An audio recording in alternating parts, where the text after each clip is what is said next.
What did ancient humans do when they were bored all day? Imagine it's 30,000 years ago. The hunt is over. Dinner has been eaten. The fire is burning, and the sun has disappeared behind the horizon. There's nothing left to do until morning.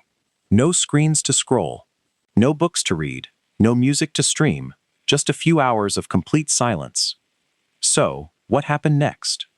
The answer reveals a side of prehistoric life that most people never think about, and it may explain where some of humanity's greatest inventions really began. Have you ever caught yourself staring into space with nothing to do? Maybe you reached for your phone after just a few seconds of silence. It feels like boredom is a modern problem, something created by school, work, or endless routines.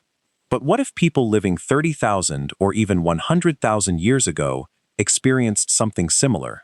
They didn't have televisions, books, or the internet. So what did they do when there was nothing urgent left to accomplish?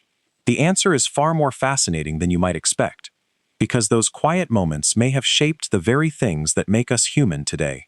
Most of us imagine prehistoric life as one endless struggle for survival. Movies often show ancient humans running from predators, hunting all day, and collapsing from exhaustion at night. While life was certainly difficult, archaeology and anthropology suggest that this picture isn't completely accurate. Studies of modern hunter-gatherer societies, used carefully as comparisons rather than direct models of the past, show that once food was gathered and daily tasks were finished, many groups had several hours of free time. Life wasn't easy, but it also wasn't non-stop work. And that raises an interesting question. What did humans do with all that spare time? The answer often began with fire. As the sun disappeared and darkness covered the landscape, families gathered around a glowing campfire. Fire wasn't just for cooking or keeping predators away. It extended the day, creating a place where people could relax together. Researchers studying modern hunter-gatherers have found that evening conversations are very different from daytime ones. During the day, people talk about practical things like food and work. But around the fire, conversations shift towards stories, memories, jokes, and ideas. Those stories were much more than entertainment. Before writing existed, stories were humanity's first libraries. Instead of reading instructions, children learned by listening. A tale about a careless hunter might secretly teach why certain animals were dangerous. A legend about a clever ancestor could explain the importance of teamwork. Stories helped people remember lessons because our brains naturally remember narratives better than lists of facts. Every movie, novel, and YouTube video you enjoy today can trace its roots back to those ancient evenings around the fire. But storytelling wasn't the only way people filled their free time. They played. Children almost certainly invented games just as children do today. They chased one another, practiced throwing sticks, climbed rocks, and pretended to hunt imaginary animals. While it looked like fun, play was actually preparing them for adulthood. Running improved speed. Throwing developed hunting skills. Team games encouraged cooperation. Even adults likely competed in friendly contests, testing who could throw a spear the farthest or hit a target most accurately. Archaeologists have even discovered ancient toys and carved animal figures, showing that prehistoric people believed childhood should include imagination as well as survival. Then there was music. Long before guitars or pianos existed, humans already carried the perfect instruments with them. Their hands could clap. Their feet could stomp. Their voices could sing. More than 35,000 years ago, people were carving flutes from bird bones and mammoth ivory, proving that music has incredibly deep roots. Scientists believe singing and dancing strengthen social bonds, helping groups trust one another. In small communities where survival depended on teamwork, anything that brought people together offered a real advantage. Music also made important events unforgettable, turning successful hunts, celebrations, and family gatherings into shared memories. Creativity didn't stop with music.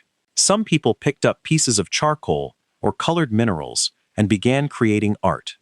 Deep inside caves in places like Chauvet and Lascaux, prehistoric artists painted horses, lions, mammoths, and other animals with remarkable skill. Others carved patterns into stone or decorated themselves with beads and pendants. None of these things were essential for survival, yet people invested hours making them. Why? We don't know for certain. Some researchers believe the artwork had spiritual meaning. Others think it helped teach hunting or marked important events. Whatever the reason, it shows that ancient humans weren't simply surviving.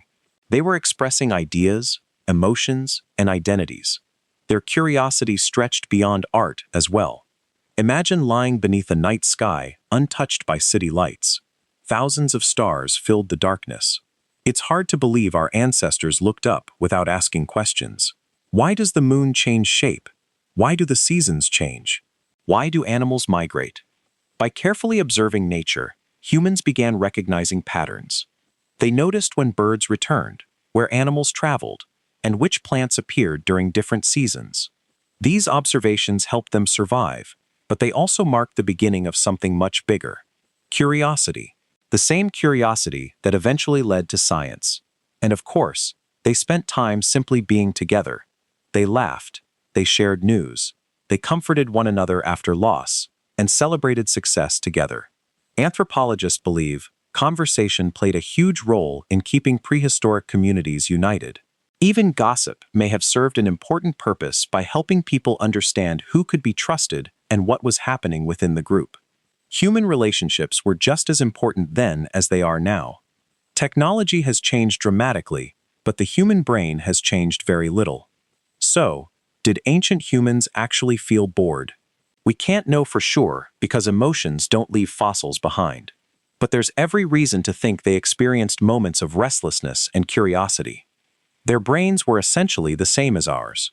Modern psychologists describe boredom as a signal that pushes us to seek something new or meaningful. If that's true, boredom may have been one of humanity's greatest evolutionary advantages. A hunter experimenting with a sharper spear, an artist trying a new painting technique, or a storyteller inventing a better ending, may all have been responding to the same restless curiosity we still experience today.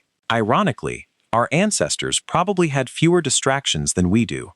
They couldn't scroll endlessly through videos or check notifications every few minutes.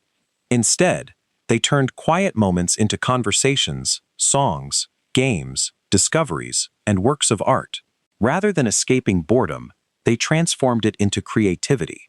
So the next time you find yourself with nothing to do, remember this. Somewhere around a campfire tens of thousands of years ago, another human sat quietly under the stars with time to think. That moment may have become a story passed down for generations, a song that united a community, a painting that still amazes us today, or an idea that slowly changed the course of history. Maybe boredom wasn't something our ancestors tried to avoid. Maybe it was the spark that helped make us human.